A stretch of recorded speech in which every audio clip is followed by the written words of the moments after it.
Я Максим, художник, поэт, музыкант, общественный деятель. Скатерть самобранка стелит все великие степи, где бескрайний горизонт. Солнце прячет печь, матери с отцом родным до земли поклоны. Мы живем где по углам не паутина, а иконы. Крестики на шеях, не сидят мои браты в окопе.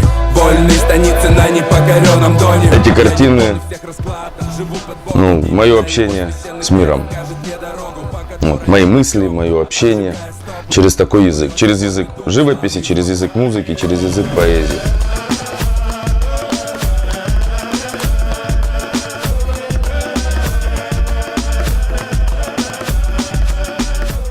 В тот момент, когда наступает пик просто живописного чутья, вдохновения, наития, когда вот просто картины пишутся десятками, ты чувствуешь линию, цвет, все, врывается поэзия или музыка, сбивает с толку полностью. Улетаешь туда, забываешь кисти, краски, начинаешь писать песню, да?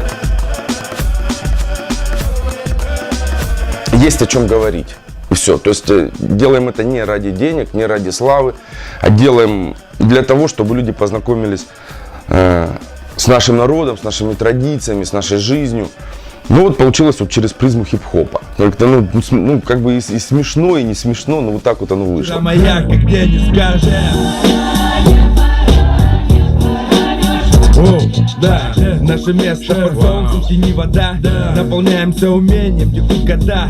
Паруса известный бренд, мы под парусами. Осетровая икра, меньше килограммы. Если нет курортной карты, греби весло. Мы поставили на зеро, и нам свезло.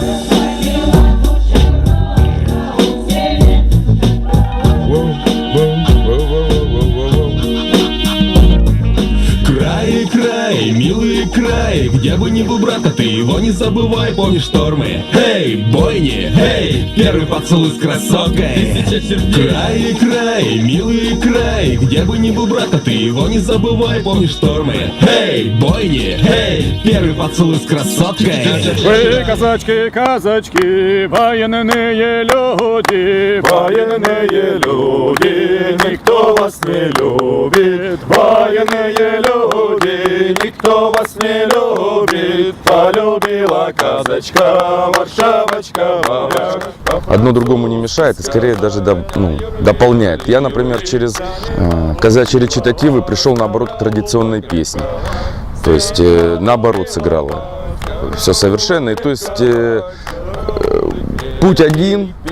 Конечно же, традиция, она важнее всего, потому как в этом есть ментальность нашего казачьего народа, через них мы живем, осознаем себя, а все остальное, пускай будет хорошим приложением. Казачий рэп – одно из них, неплохое приложение.